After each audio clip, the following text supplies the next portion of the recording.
বন্ধুরা, আজকে এইচ দিয়ে স্কুলের ছবি আঁকার বড় ভিডিওটি দিচ্ছি। প্রথমে আমাদের স্কুল আঁকার জন্যে একটা এইচ লিখে নিতে হবে। এইচের যে খাড়া ২ টা লাইন, সেই ২ টা লাইন প্রথমে দিয়ে নিতে হবে এবং মাঝখানের দাগটা দিয়ে নিতে হবে। এরপরে উপরে দিয়ে দিতে হবে একদম মিডল পয়েন্টে একটা পয়েন্ট দিয়ে তার ২ পাশে ত্রিভুজ আকৃতির ২ টো লাইন দিয়ে এর মাঝখানে আবার ২ টো ছোট দাগ দিয়ে এইচের সঙ্গে মিশিয়ে দিতে হবে। বড় লাইনটা এভাবে ঘুরিয়ে দিতে হবে। এরপরে এইচের মাঝখানের লাইনটার সাথে সমান্তরালভাবে ২ পাশে আরও এভাবে ২ টো লাইন বাড়িয়ে নিয়ে ২ পাশে আরও ২ টা খাড়া লাইন এভাবে দিয়ে দিতে হবে। এর উপরে দিয়ে দিতে হবে ছাউনি। এই ছাউনিটা একটু অন্যরকমভাবে আমরা দিয়ে দিব। নিচেও একটা লাইন আমরা এভাবে দিয়ে দিচ্ছি। নিচের লাইনটা ফাউন্ডেশন বরাবর হয়ে গেল এবং উপরের ছাউনিটা বরাবর এভাবে লাইন দিয়ে হাত দিয়েই এভাবে একটু কোণাকৃতি করে আমাদের ছাউনি দিয়ে দিতে হবে। এরপরে স্কুলের ঠিক উপরের ছাউনিটার নিচে একটা গোল দিয়ে দিতে হবে। এই গোলটা হবে একটা ঘড়ি। মাঝখানে একটা পয়েন্ট দিয়ে ঘড়ির কাঁটাগুলো দিয়ে এর চারপাশে এরকম ডট বা দাগগুলো দিলেই সুন্দর ঘড়ি হয়ে গেল। এর নিচে একটা আয়তকার বক্স তৈরি করতে হবে। এই বক্সে আমাদের স্কুল শব্দটি লিখে নিতে হবে। এই আয়তকার হয়ে গেল। এখানে আমি ছোট্ট অক্ষরে স্কুল লিখে নিচ্ছি। এরপরে আমার দিয়ে দিতে হবে স্কুলের নিচে জানালা। আমি ২ টা জানালা একটু আয়তকার লম্বাটে আয়তকার করে এইভাবে জানালার শেপটা তৈরি করলাম এবং এর মাঝখানে দিয়ে দিব একটা করে যোগ চিহ্ন। দেখুন জানালার সুন্দরভাবে হয়ে গেল। এরপরে আমি আরেকটা জানালাও একইভাবে এঁকে দিলাম। ২ পাশে এরকম ২ টো জানালা এঁকে দিব। আয়তকার যে আ বক্সটা, সেই বক্সটা তৈরি করে তার মধ্যে যোগচিহ্ন দিয়ে দিচ্ছি এবং নিচে হবে একেবারে মাঝখানে যে ফটক বা দরজা। দরজার মূল গেটের পাশে ফাঁকা করে আরও এরকম ৩ টা লাইন দিয়ে দিতে হবে এবং ২ পাশের যে ২ টো স্পেস রয়েছে সেখানে আমাদের এভাবে দরজা দিয়ে দিতে হবে।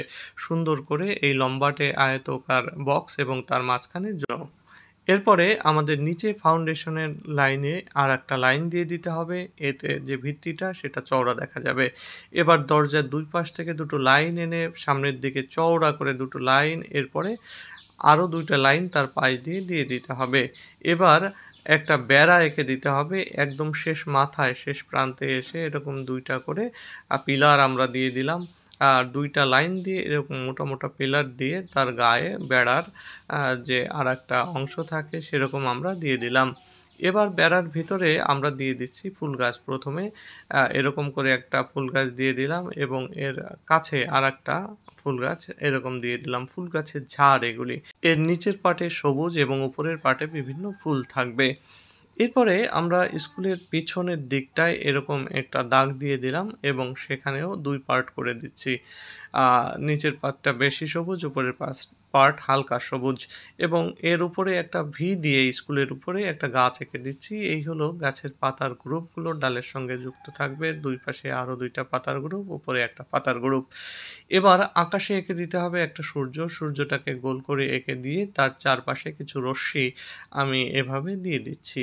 এই রশ্মিগুলো সুন্দর করে দেওয়ার পরে মাঝখানে ছোট, ছোট রশ্মি যদি আমরা দিয়ে দিই তাহলে আরও সুন্দর দেখায়।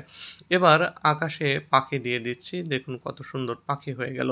এবার আকাশে রং করে দিচ্ছি। রং করার জন্যে আমি হালকা আকাশি কালার কোথাও, কোথাও দিয়ে দিচ্ছি। আমি পুরো জায়গাটা কালার করব না, তাই আমি এই আকাশি কালারটা দিয়ে মাঝে, মাঝে ছোপ, ছোপ করে দিচ্ছি যাতে মনে হয় আকাশ সাদা এবং নীল। এটা অনেকটা নিচ পর্যন্ত কিন্তু থাকবে। সাদা আকাশের মধ্যে বা নীল আকাশের মধ্যে সাদা, সাদা মেঘ আপনারা যেভাবে কল্পনা করেন এভাবে আমি এই নীলটা দিয়ে দিলাম। এবার দিয়ে দিচ্ছি সূর্য। সূর্যটাকে আমি লাল দিয়ে দিলাম। গাছের নিচের অংশগুলোতে একটু ডার্ক গ্রিন দিয়ে দিচ্ছি। তার উপরে আমি হালকা গ্রিন দিয়ে গাছের পাতা কমপ্লিট করলাম। এবার গাছের গুঁড়িটাকে বাদামি রং দিয়ে দিয়েছি। এবার আমার স্কুলের উপরের অংশে আমি লাল রং দিয়ে দিলাম। ছাউনির পাশের ২ টায়ও লাল রং। এরপরে যে মূল অংশটি রয়েছে স্কুল বিল্ডিংয়ের সামনের সেই উপরের অংশে আমি দিয়ে দিলাম কমলা রং। এর ২ সাইডে যে অংশটি রয়েছে সেখানে হলুদ রং করে দিয়েছি এবং এর মাঝখানের যে অংশটি রয়েছে ফটকের পাশে সেখানে হলুদ রং করে দিয়ে ২ পাশে আমি কমলা রং করে দিলাম। দেখুন বেশ চমৎকার লাগছে স্কুলটি। ফটকে লাল রং দিয়ে দিলাম এবং নিচেও লাল রং দিয়ে দিলাম। এরপরে দূরের যে গাছপালা রয়েছে পিছনে সেখানে নিচে গাঢ় সবুজ, উপরে হালকা সবুজ এভাবে রং করে দিলাম। জানালায় দিয়ে দিচ্ছি আমি আকাশি রঙের ব্লু। এই ব্লু রংটার পরে আমরা ফটকে রং দিয়ে দিচ্ছি। দরজার মধ্যে বাদামি রং, উপরের দিকে কালো রং, নিচের দিকে কমলা, হলুদ দিয়ে এভাবে আমরা করে দিলাম যাতে একটা ডেপথ বোঝা যায়।